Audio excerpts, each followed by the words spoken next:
Brazil.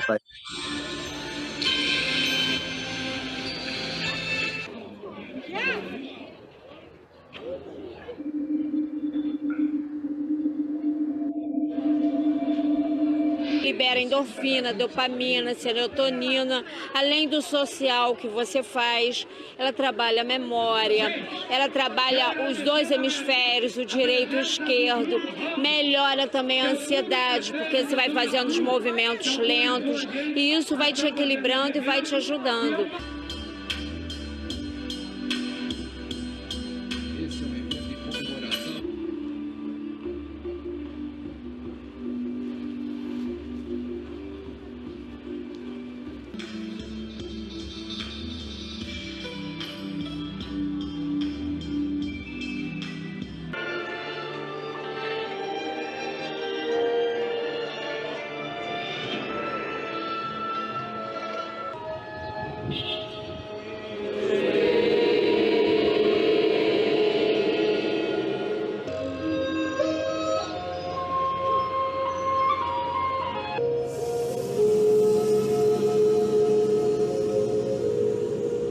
Una alegría grande. Venimos haciendo esto todos los años. Cada día se suman más personas. Es una tarea ya dentro de la escuela. Buscamos la paz, buscamos la solidaridad.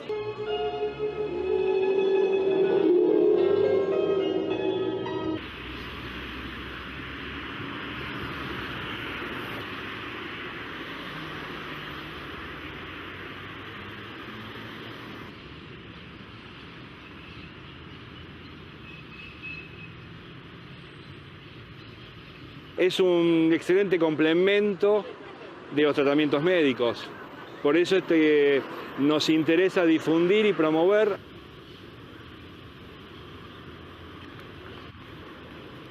Izquierda, el brazo describe un círculo sobre la cabeza. Muy bien. Mirando a la derecha. 1, 2, 3. El Tai Chi es una práctica interna que te permite a ti relajarte, te permite controlar el cuerpo, te permite mejorar la concentración y mejorar tu salud.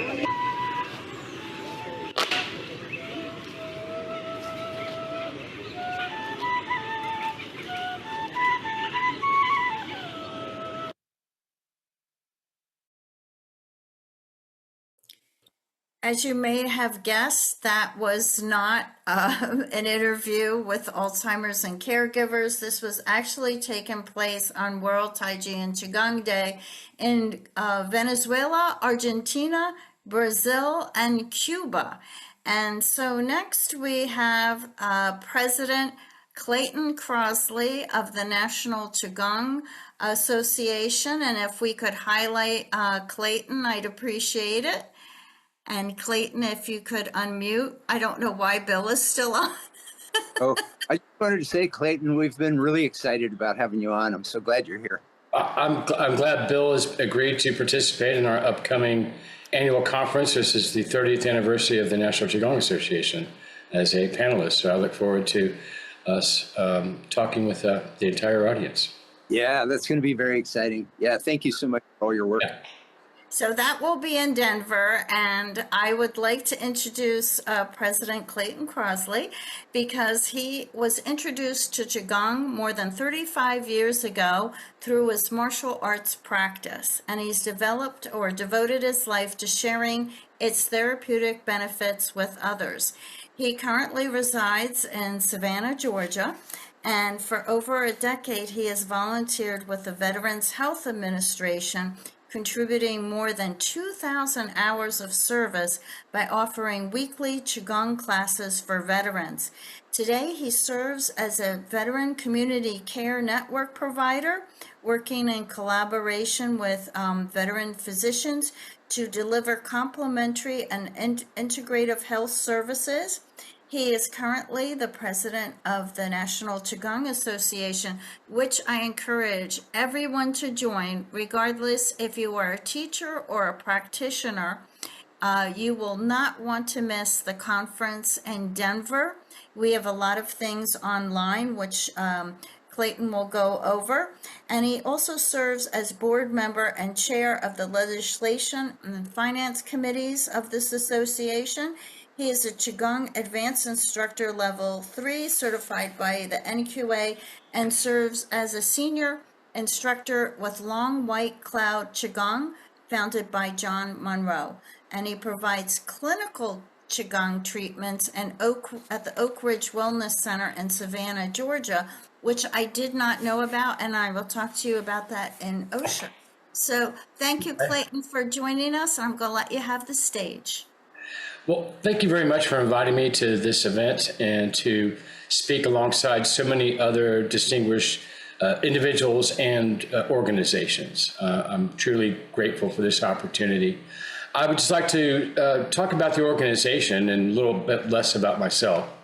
National Qigong Association is the oldest national Qigong association in the United States, and we're coming up on our 30th anniversary. We'll be in Denver, Colorado. I believe it's, let me make sure I got my dates right. It's in September. Yep. It's the second 8th, week. 9th, and 10th. There we go. Got it. 8th, 9th, and 10th of September. We have a wonderful lineup. I like to, because I'm a baseball fan, I always kind of like to refer to Murderers Row, which was the Yankees with their heavy hitters, if you will. But we've got just a wonderful lineup of presenters. Marissa Cranfill from Yochi. Dr. Roger Yonka is going to be a panelist and take us through our opening. Ken Cohen. We have Dr. Peter Wayne from Harvard Medical University, Osher Institute of Integrative Wellness.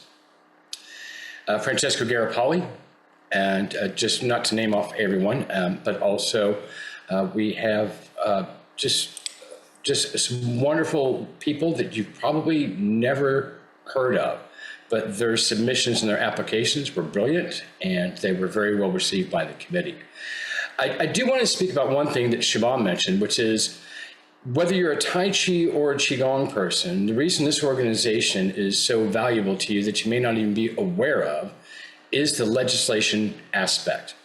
I've gone and testified before 3 state assemblies against the licensure for Tai Chi and Qigong. Can you imagine that? If you had to have a license and you had to be certified by a board, a group of people who don't even know what it is, because generally they try putting that under massage therapy, believe it or not.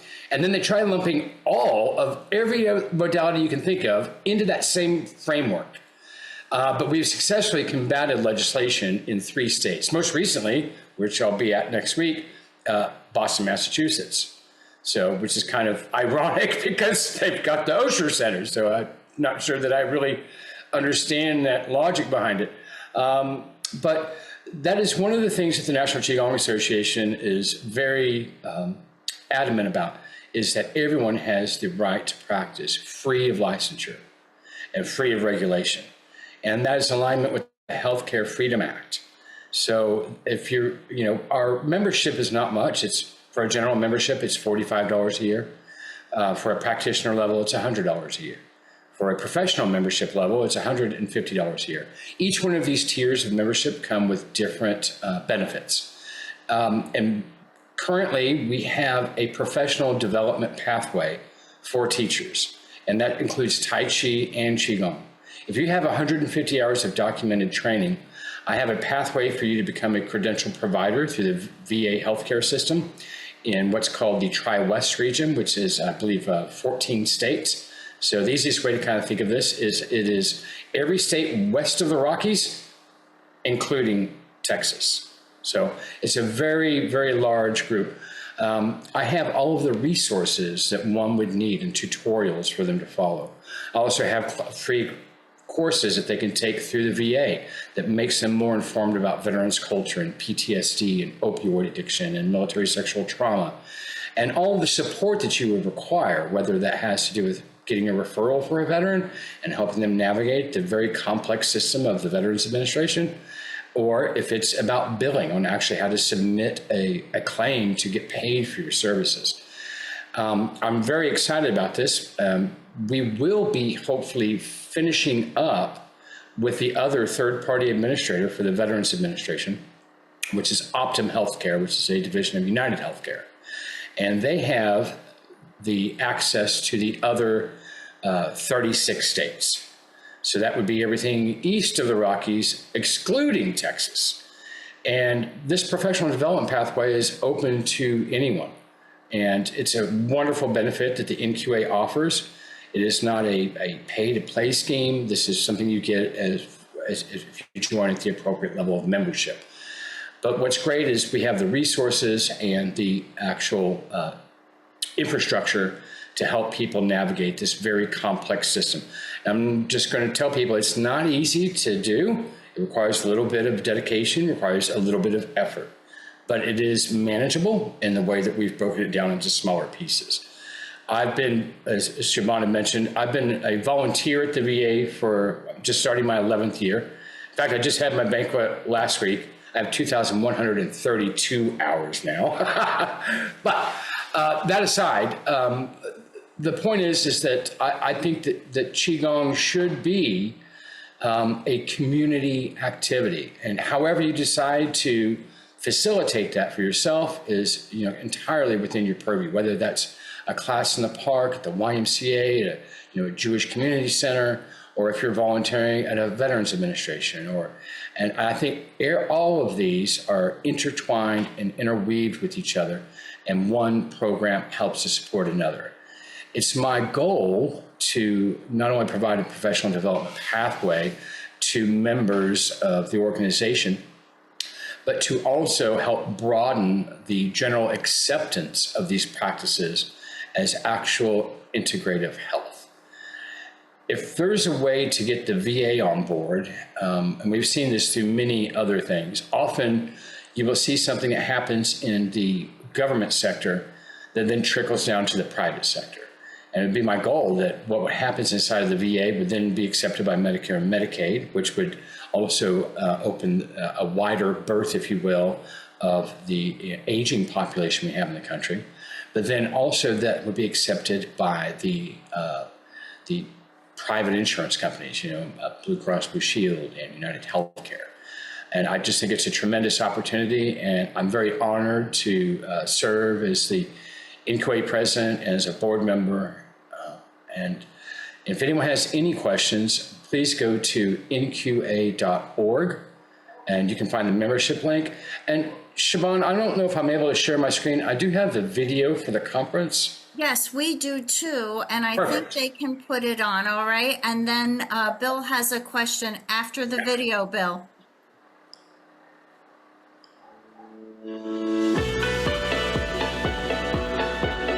What makes the NQA annual conference so special?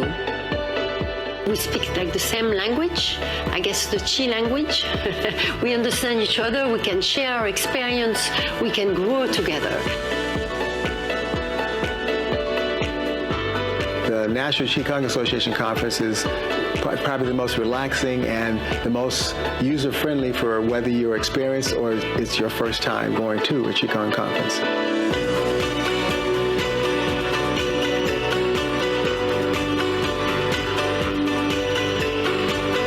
Such a, nourishing environment, and people are so friendly. I just fall in love with NQA the first time I, participated in 2014. More than a conference, a community.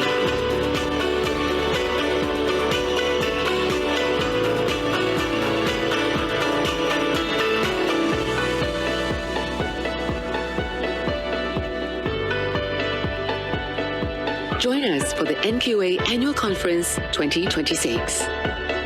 Honoring Our Roots. September 8 through 10 in Denver, Colorado. And Clayton, Register now at... if I could just brag a little bit, but we have committees at the NQA, and the Research and Education Committee is one of the largest, if not the largest. And it is the largest with 13 members. And that, I think, was a big thing when I got on board. But 3 of our committee members were speakers at the last conference. They were. They were so well received by the entire community. Some people aren't members of the organization that come to the conference, Spencer Gee with his interactive session related to Parkinson's, and Jing Shang Tong, who's just the most delightful person you might ever come across in your entire lifetime. And I know is it Gail? It's Gail Hubat. Yeah, that's what I thought. I was just making sure I would. And Jin Chang Tang, I'm going to give him a little plug. He's in the Philadelphia area. He was one of my first teachers with Wild Goose Qigong. And Spencer G is a fellow teacher up in New York City. And I'm just bragging a little bit because in my committee, we nurture people and we help them grow. And I would just encourage any young teacher listening in. We'll do everything to help promote you and nurture you, and it's a great association to be a part of. Thank you, Shabar. And then there's Bill. Hi, Clayton. I just want to, I got a couple of NQA testimonials really quick. One of them is that, I don't know if you know, but World Tai Chi and Qigong Day originally was World Tai Chi Day. That's why the website is worldtaichiday.org. But then we got a call from Roger Yanka, who, one of the founding members of the NQA. So he called us, and he was an NQA board member at the time. And he said, Bill, this needs to be World Tai Chi and Qigong Day, because not everybody that does Qigong does Tai Chi. And I said, oh, that's a great idea. So then it became World Tai Chi and Qigong Day. And then another huge formative thing for World Tai Chi and Qigong Day was when I presented this idea, 20-something years ago at the NQA conference, Baltimore, I think. And Master Lee, I didn't know him. I'd never met him. But we both presented at the same time. We were walking out of the plenary session, and he walks up to me, a complete stranger, and he goes, why are you doing this idea of a World Tai Chi Day? And he said, if you don't do it for love, don't do it at all. And that stuck in my brain like a laser. And so every decision that we've made, it's like I hear Master Lee saying that over and over and over again. So the NQA is an opportunity to meet some really amazing people that can really change your life. And I also just wanted to thank you for your legislative work. I think that's so important. Tai Chi and Qigong need to be free and open.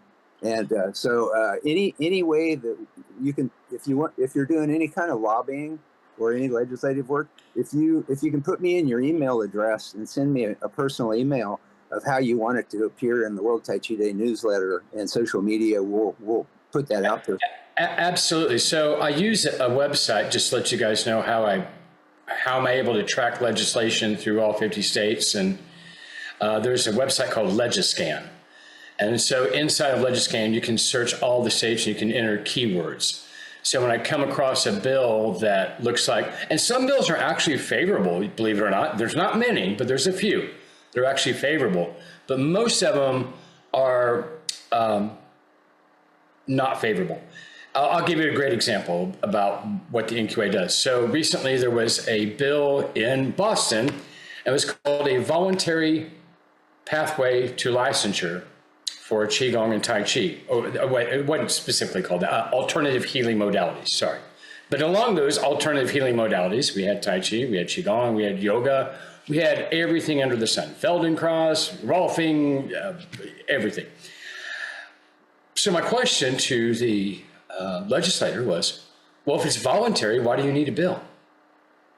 Because what the government always says something's voluntary, and then it always becomes compulsory. Right. That's the problem. Yeah.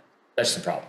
Yeah. So, does that mean they're going to have every martial arts academy, have to get a license? Right. Is it just Tai Chi? Why not Taekwondo? Why not Kung Fu? Why not Chun Li Foot? Why not? Where do we stop would be my question. Yeah.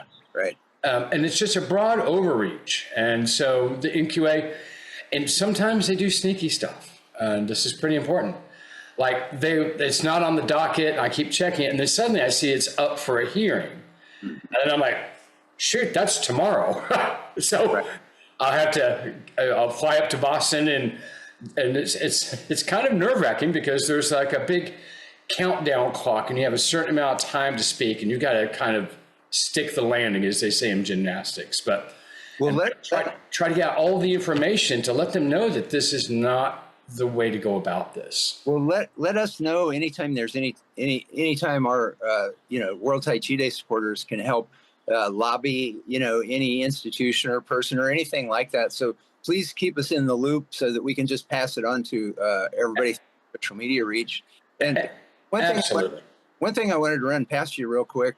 You may be aware that we launched the Global Transformation Project to advocate mind-body education in public education worldwide.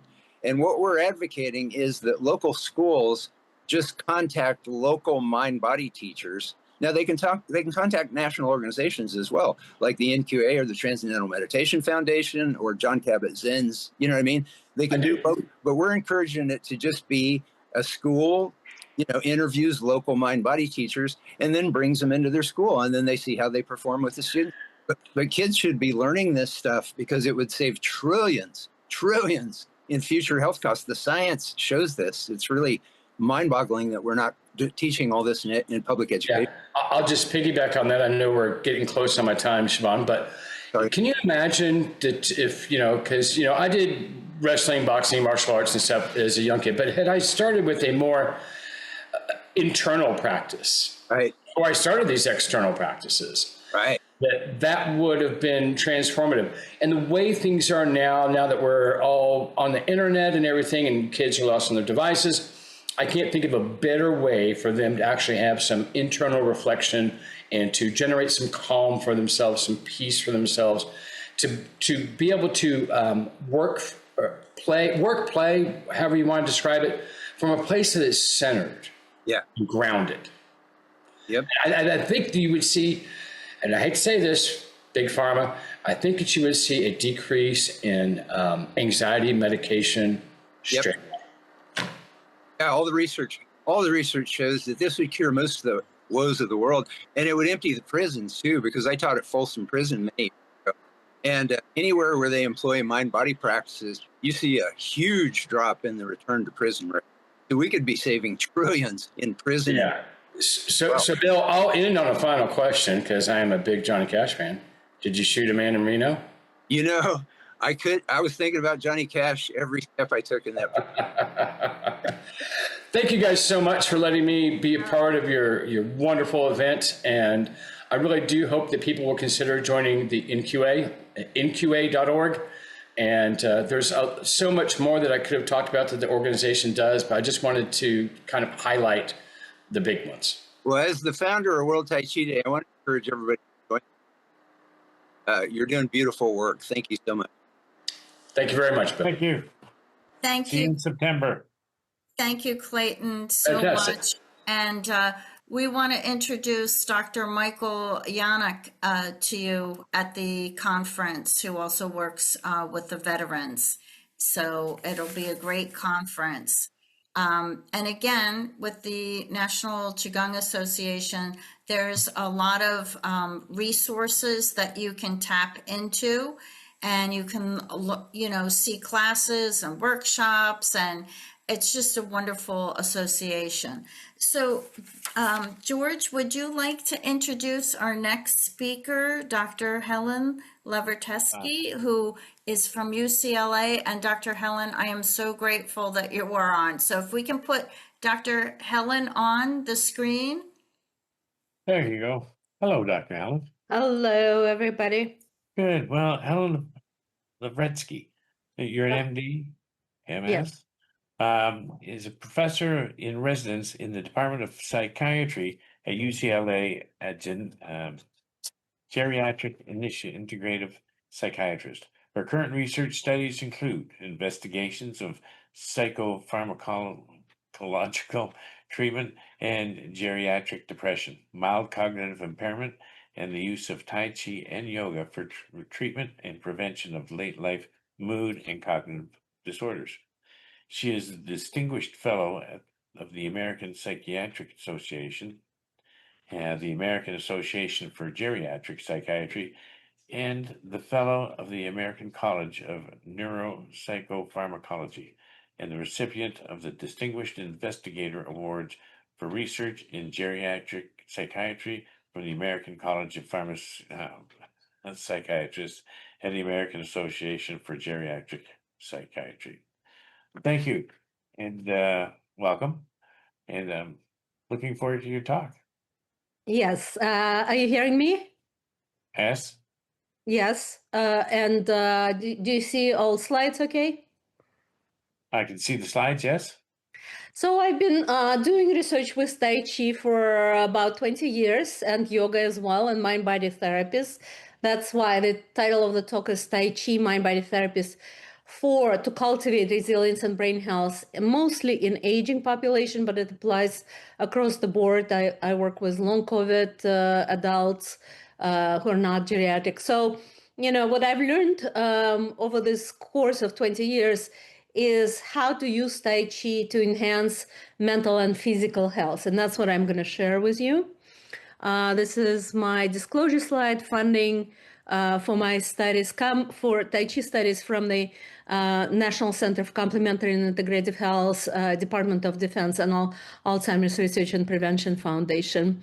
And the pending book, Living from the Soul, I'll allude to. The content is also contributed to from the complementary and integrative therapies for mental health and aging and convergence mental health. So I'll talk a little bit about the role of spirituality and mind-body therapies, but also mostly focus for this audience on the mechanisms by which mind-body therapies can promote psychological resilience and brain health and cultivate overall well-being and whole person health. And then touch a bit about my current interest in soul psychiatry, where Tai Chi fits it. So this is the hard problem we're dealing with. Aging of the population. So you see the adults 65 and older are increasing in number, and children under 5 being born is decreasing. And so that means within 20 to 30 years, we're going to run out of caregivers. God help us all. On the other hand, this is a parallel process of chronic stress due to mass disasters that are not ceasing to exist. In fact, they're accelerating. And instead of dealing with one mass disaster, we're dealing with 7 on every single day. So what we can't do is recover from this chronic stress. So just to explain, this is a curve that it was generated based on a population response to mass disasters due to climate change.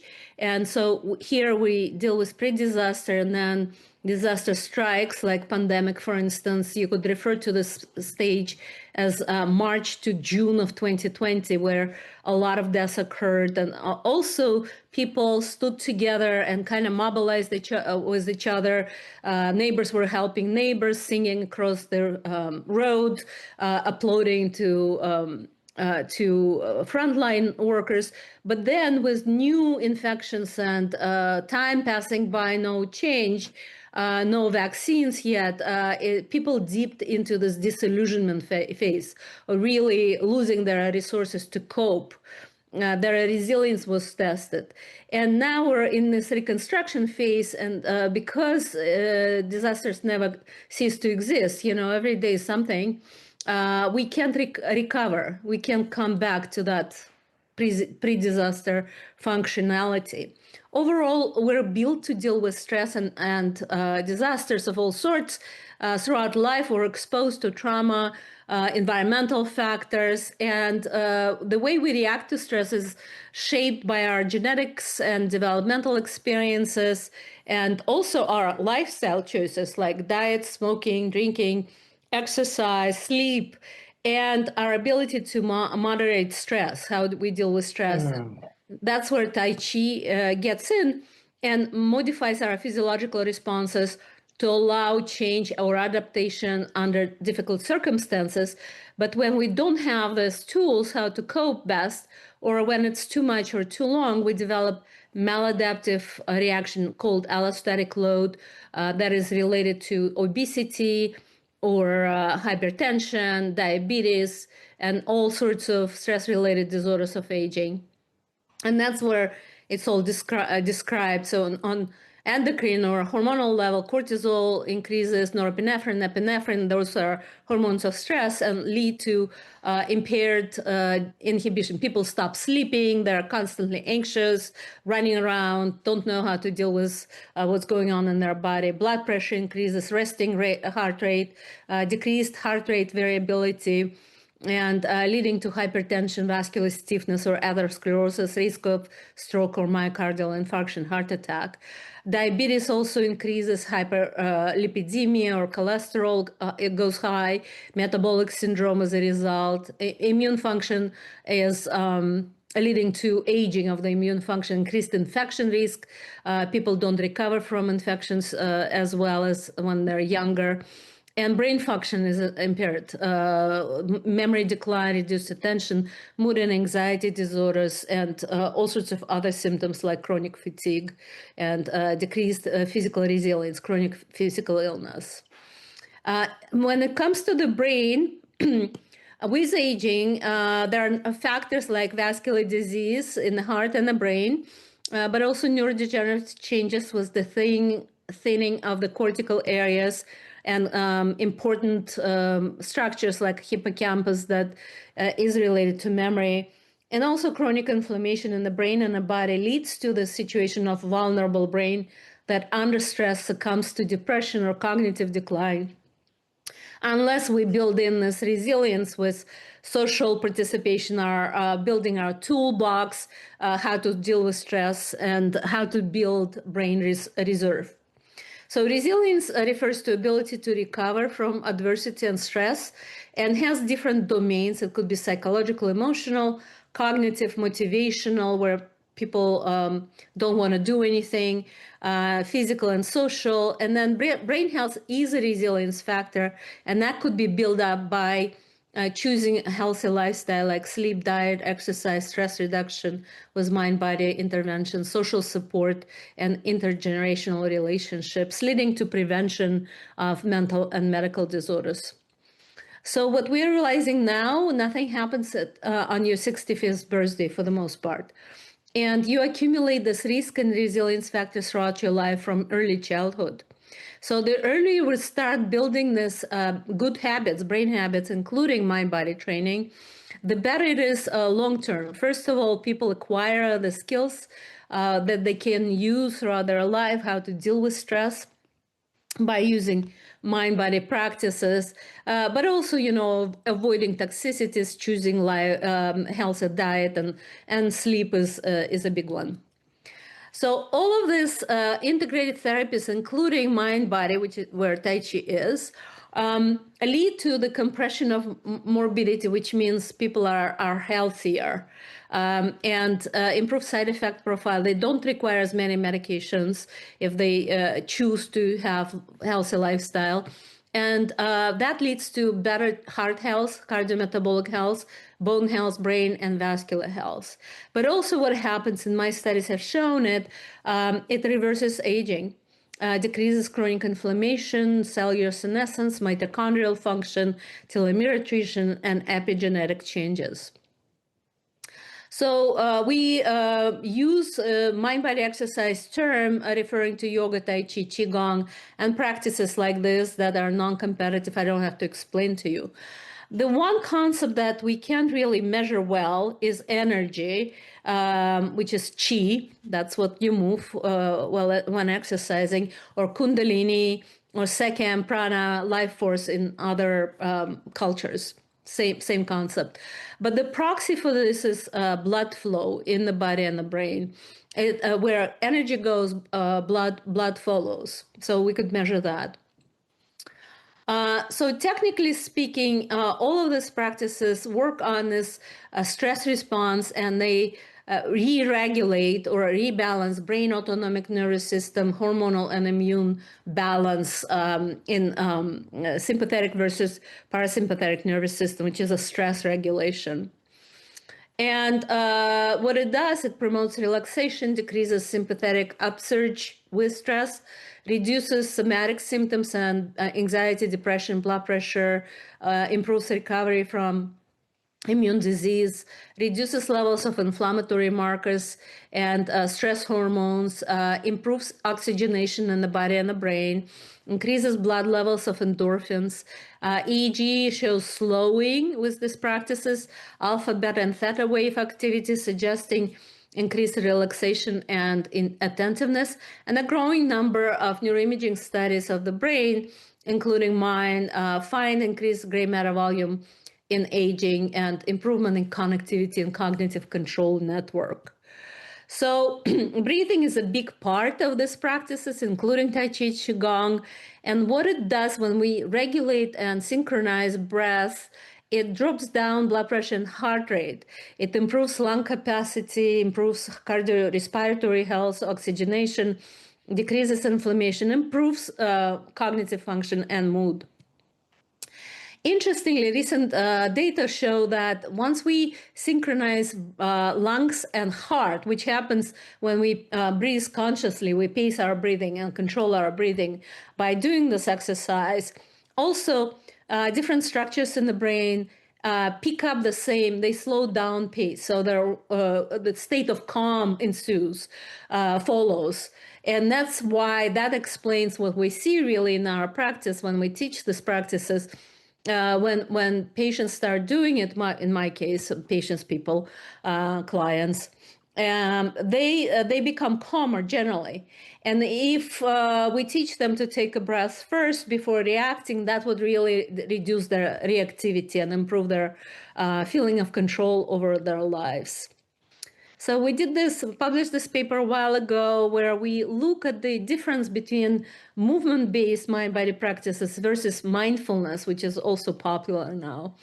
And we look at these parts of the brain in front and in the back, anterior cingulate, posterior cingulate, prefrontal cortex, insula that is important to this awareness of what's going on internally, coordination of blood and cardiorespiratory coordination, interoception, and then amygdala that reacts to stress and fear. So what we find is that in movement-based practices, and that there we included yoga and Tai Chi, 7 areas were activated, while in mindfulness, which is mostly attentional practice, 4 areas were activated, and all of these areas were related to judgment, discernment, memory, language, social cognition, and behavior, and can be used for healing and treatment in the criminal system, at-risk use, substance use, mood and neurological disorders, dementia, caregiver stress, and so forth. So what I've learned is, yes, we're born with a certain predisposition, genetics, and then we go through stress, trauma in life. But if we plug in mind-body practices, Tai Chi, Qigong, yoga, it changes our response to stress on multiple organism level, neural, hormonal, immune, cellular, heart, vascular, senescence, and reduces aging, and thus leads to optimal mental and physical health. So in our study of Tai Chi in 112 older adults with major depression, we first treated them with the standard antidepressant, but then those who didn't respond or partially responded, we randomized to Tai Chi for 2 hours per week, and then health education program to control for the same exposure for 2 hours per week. And then both groups improved in depression, but Tai Chi group demonstrated significantly greater improvement in resilience, energy, psychomotor retardation, physical functioning, and cognitive measures of executive and cognitive function. That's how it was on Hamilton depression scale. Tai Chi improved more, but health education also responded robustly. That's how it looks over time, 16 weeks of practice. Tai Chi group in red declined in depression, so depression improved more so, and physical function really did much better. This is verbal memory, and C-reactive protein inflammation really declined, and health education didn't. So we just recently completed another study where we added the same protocol, Tai Chi Cha, or health education, to people who were on all sorts of treatments. We didn't have to administer the same medication, and they were depressed. And so in this more real-world-like study, Tai Chi decreased severity of depression compared to health education at 3 and 6 months. It was a longer study. And depression in the end initially improved, but in the end they were not different. But Tai Chi demonstrated a great improvement in overall general health compared to health education. That's how it looks on depression. So Tai Chi people improved faster than the other group. When we looked at the brain, Tai Chi practitioners established new connections in the brain that connected different parts of the brain. Like I said initially, it really activates a lot of areas in the brain, and they're also connecting with each other. And increased connectivity, overall connectivity, also was related to improvement in depression and resilience. They stopped reacting to negative stimuli like this negative faces, fearful and angry, compared to neutral stimulus. Those in Tai Chi decreased the stimulation in this area in the brain compared to health education that increased the stimulation. That could be explaining why we become more neutral, not reactive. We didn't see group differences in the study between the two groups in inflammation, but what we found was that those who improved and remitted in depression also improved immune function, and those who didn't improve did worse on immune function. This is a yoga study just to demonstrate what it does. Certainly has some similarities. And this is in women 50 plus with cardiovascular risk factors and subjective memory complaints. The yoga group compared to memory training did not change, decline in gray matter volume in these blue areas compared to memory training. But memory training dropped below. And so it preserved or increased gray matter volume, which we see across the board with mind-body practices. Same thing with connectivity. It does, whatever you do increases connectivity in the brain. It does have this brain fitness effect. And the other thing that we observed in the study that we're now analyzing, and it's aging brain connectome study, that the only and most important factor in predicting a reversal of aging, cognitive aging, was motor activity, some kind of exercise. So just by the fact that people are exercising builds up their brain capacity and protects them from developing dementia. And this is the new book that is coming out, Living from the Soul, The Neuroscience of Spiritual Awakening, where we compared transcendental experiences, this transcendental meditation on soul connectivity, awareness of the soul, compared to art and nature. And these experiences also are reflected in the brain, especially the art and the transcendental soul connection, which could be achieved when you're moving chi. You become one with the universe, basically. We call it cosmic soul, and it's a specific Kundalini yoga meditation. It activates areas related to higher cognition and emotional processing, also putting you in this advantageous position of not being reactive in the time of stress. So all in all, resilience and brain health across lifespan, important targets, and mind-body therapies like Tai Chi have profound neuroplastic and neuroprotective and anti-aging effects, and improved whole person health with a lot of organ areas like heart, senescence, immune system responding. It could be a lifelong tool of self-regulation if you teach them to younger children. And that works through stress reduction, decreased inflammation, epigenetic changes, improved emotion regulation, and direct anti-inflammatory neuroplastic effect. Certainly people who are passionate about Tai Chi, or even novices who want to learn it, would benefit with building a healthier brain and healthier body. Tai Chi and technology and AI can help personalize it and deliver it like in virtual space for people who cannot attend in-person classes. So thank you so much. And I would like to acknowledge my students who wrote a lot of papers on this topic. Thank you. Thank you so much, Dr. Lavretsky. And I just wanted to comment, I love the inspiration that we could age backwards. So thank you for that. And thank you for bringing up that this would be great for children. And I just wanted to repeat again to everybody, we do believe that what happens in one form, the benefits will happen in all of the other Tai Chi and Qigong forms. But Dr. Lavretsky, can I tell you, I have never seen anybody go through such meaty PowerPoint presentation so quickly and so eloquently. Kudos to you. You got it all done. That was amazing. I speak fast. You have to follow. I think we all kept up, George. I did. I have to read it again, go through it slowly, and read everything. But it was an interesting study. It's wonderful. So thank you so much for joining us. George, do you have any questions for the doctor, or should we go into the next video with Dr. Joe? I think we should go to the next one because it's we're just past the time. So thank you so much, Dr. Helen. Thank you for your time. We appreciate you very much and applaud you for your research. Thank you. Thank you so much. Okay. Okay. All right, Joe.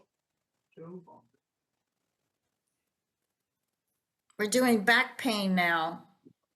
Yes, this is a good one. So I might stand up and do some Qigong now because my you-know-what is getting really sore. So is mine, as Cheryl. So why don't we, while the video is going on, why don't we just do some Qigong or, Well, I'm going to walk around a little bit. Okay, good. All right. Are they going to find the video? It's coming on now. Okay, great. Well, hello, everybody. Welcome to the World Tai Chi Qigong Day.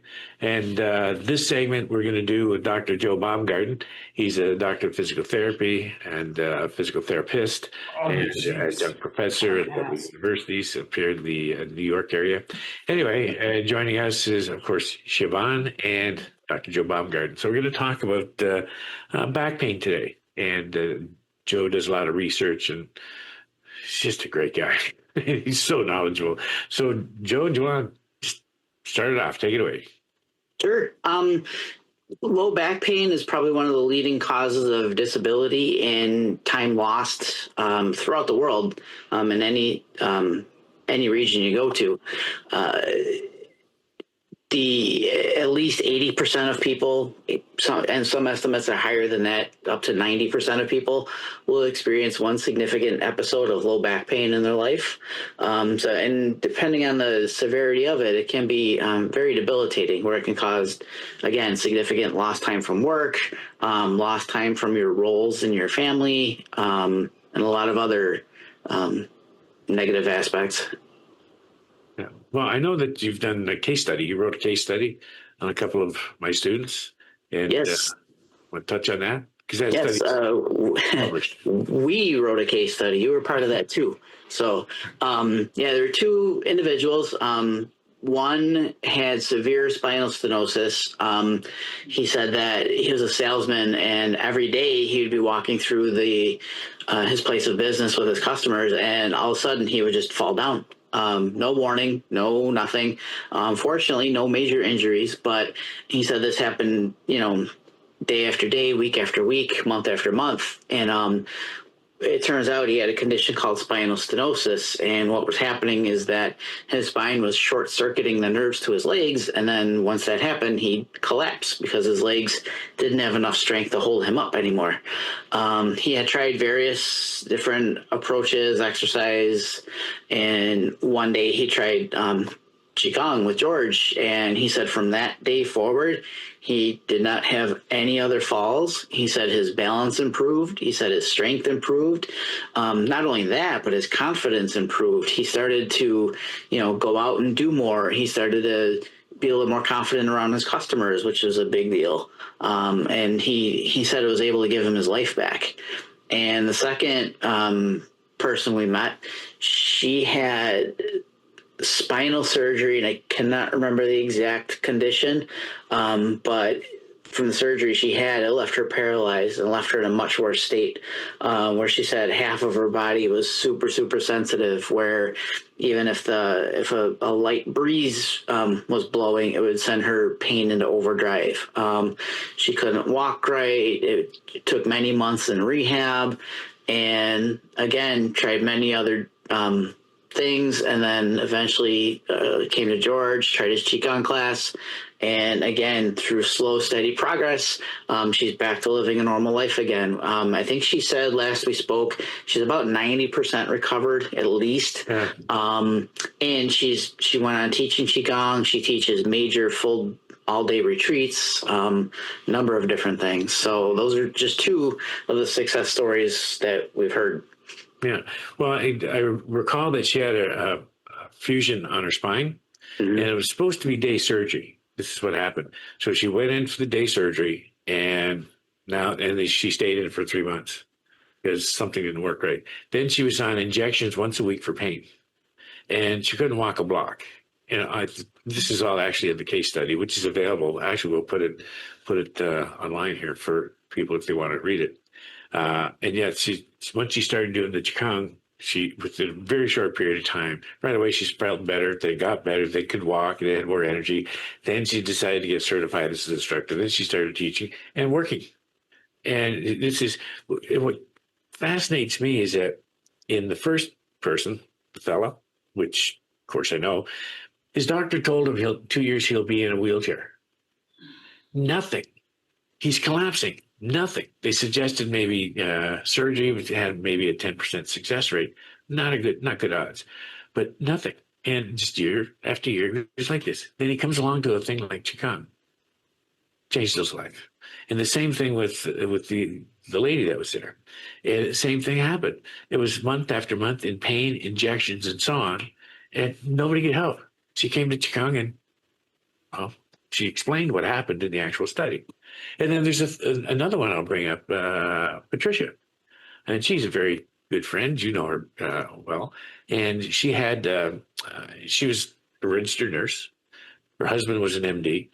She had her own MD. She had back pain, 21 pain pills a day. As we interviewed her, maybe we'll put this on later.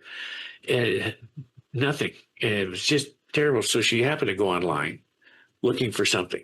Heard about Qigong, and of course she's in my area, so my website came up. She looked at my book, Heal Yourself with Qigong, and she bought it. Then after she read it, she wanted an appointment to talk about it. She came in, we talked about it. She said, okay, I'm going to start. Within 6 months, she was off all medication, threw the rest of the pills away. Because we said, Joe, just go very slowly. And then we got a picture of her. This is about 10 years ago. And now we got a picture. She's 80 and did 502 kilometers on a bicycle to raise money for child cancer at Toronto Sick Kids Hospital. And she's got the picture. George, I did it. 80. So talking about graceful aging, which is maybe something else we can touch on. But yeah, it's just the way it is. So, and there's more. There's many more, but those that stick out. So, so what can you attribute it to from the science standpoint? I think there's a number of different ways it helps. One, I think first through diaphragmatic breathing, you're able to strengthen your core. You strengthen your diaphragm, you strengthen your abdominal muscles, but also through diaphragmatic breathing, you shift your body into a state where your parasympathetic nervous system becomes more active. When that becomes more active, you start to heal more. You're not in constant stress. You're not in constant chronic inflammation, chronic pain. By activating the parasympathetic nervous system, it's one of the most potent anti-inflammatories you have, and it's right inside your own body. You don't need any, external pain remedies at all. Just through diaphragmatic breathing, you can activate this and turn down chronic inflammation, turn down pain. The other thing that some of the research says is that for people with what's called non-specific low back pain, where they just have chronic back pain, but they can't really find any real reason for it. They've done MRIs, CAT scans, X-rays, nothing really shows up. But what they've shown is that the thoracolumbar fascia, which is the very, very thick connective tissue in your thoracic and your lumbar spine or your lower back, becomes very, very thick, very, very stiff, and it's highly innervated by the sympathetic nervous system. So when this system is really ramped up, you can imagine all the pain sensations and information you're going to get to that area.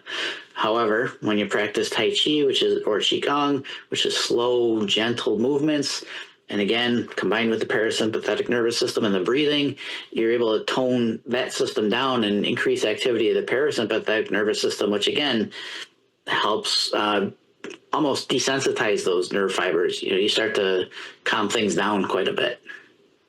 Cool. Well, Siobhan, you got a question?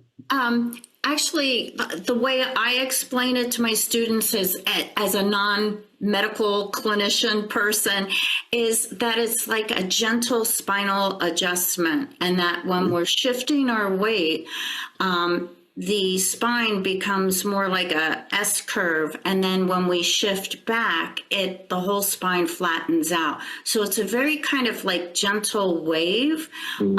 Sometimes I liken it to like craniosacral work, that it's very gentle, easy to do, and a lot of people who come in with a sore back have said to me at the end of class, oh, they feel so much better because of that movement. Yeah, it's very gentle, very relaxing.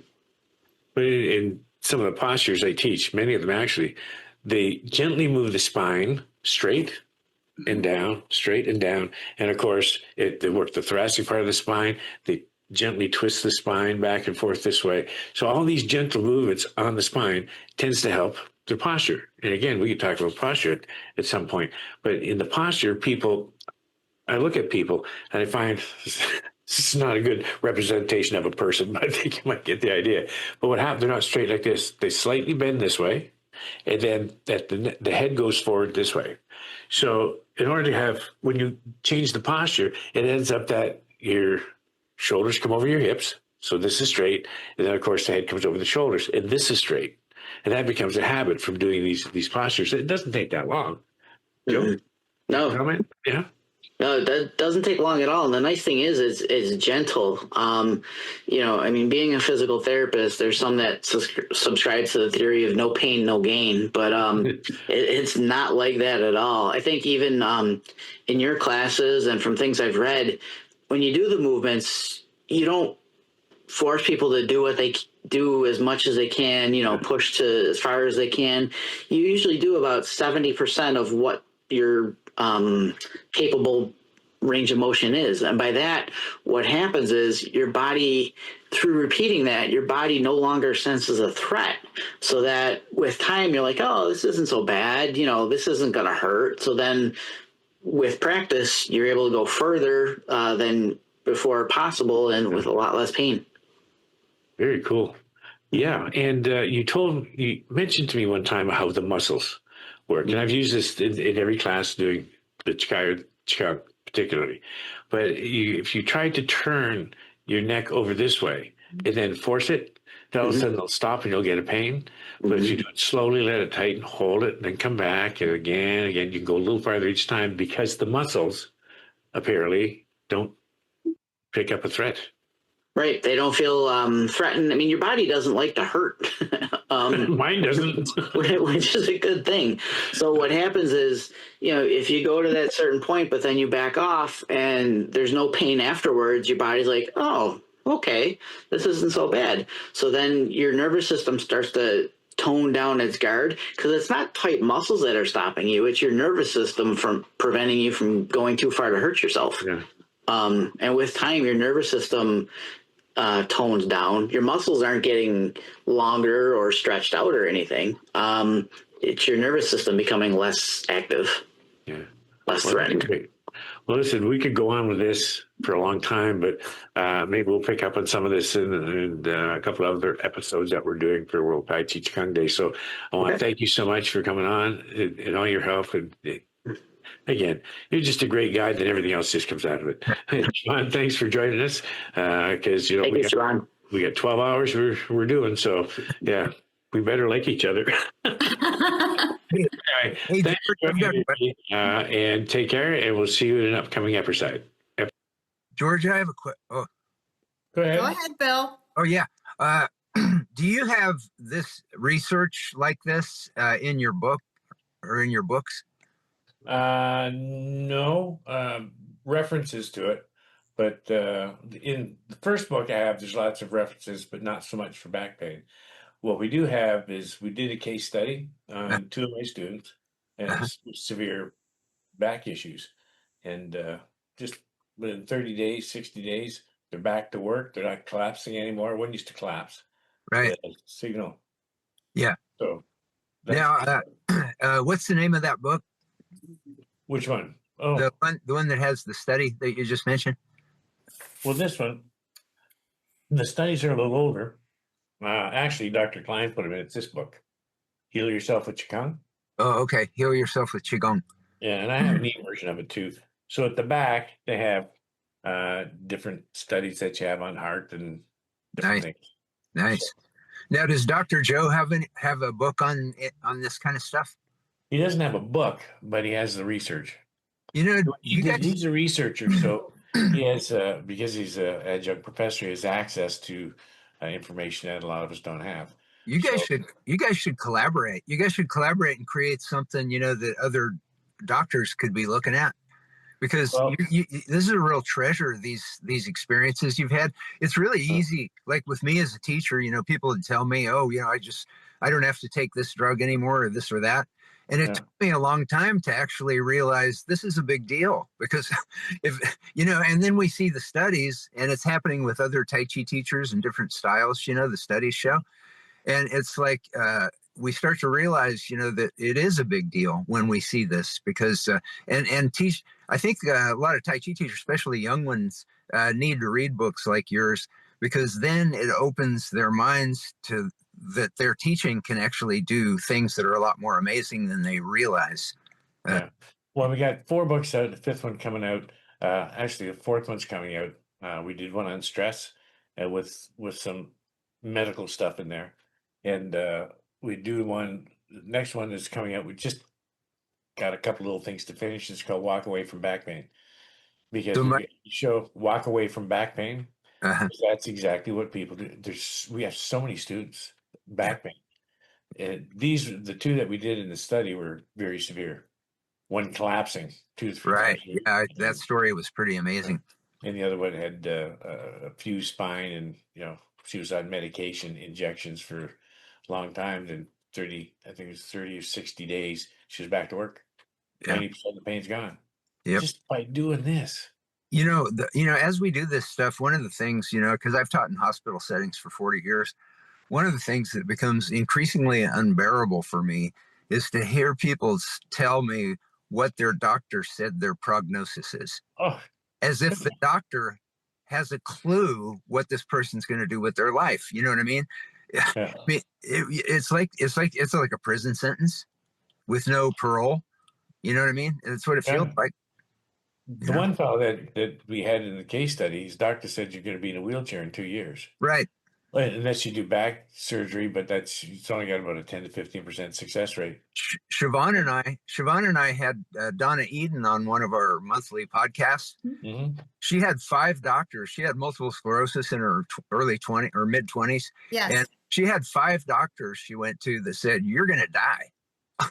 And then she found energy medicine, and she became a New York Times bestselling author.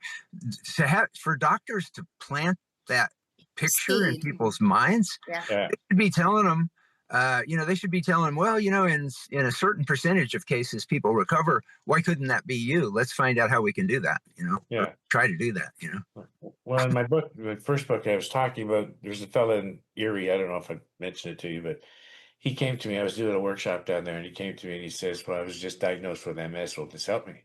Yeah. I said, "It'll help you to the extent that you help yourself. In other words, you got to do it." He drove back and forth 3 times a week, 2 hours each way from Erie, Pennsylvania. And then I think it was 6 or 8 months later, it's gone. You can't find it. Oh, that's fantastic. Yeah, it's like Yeah. You and Dr. Joe need to get together and put all this stuff together. That would be such a great resource for the world. Yeah. We got So- about 20 books. I'm getting concerned about time. I'm sorry. I'm going to be the bad cop here. We need one. When did that stop? We need one. Play nice. We have 2 more hours. I know. This All is right. going so smooth. Well, okay. Oh, this is just one thing. One last thing. This has been like you guys have created something really profound. I've been listening to this, almost all the time, all day long. Yeah. And the guests you've had on and the amount of information and the wisdom and just the elegant way that you've put all this together, this is going to be a treasure. We've got to get this. We've got to put this on every YouTube channel. We need to just make this free access. Anybody can put it on their YouTube channel and just get it out there. That's our plan. That's our plan.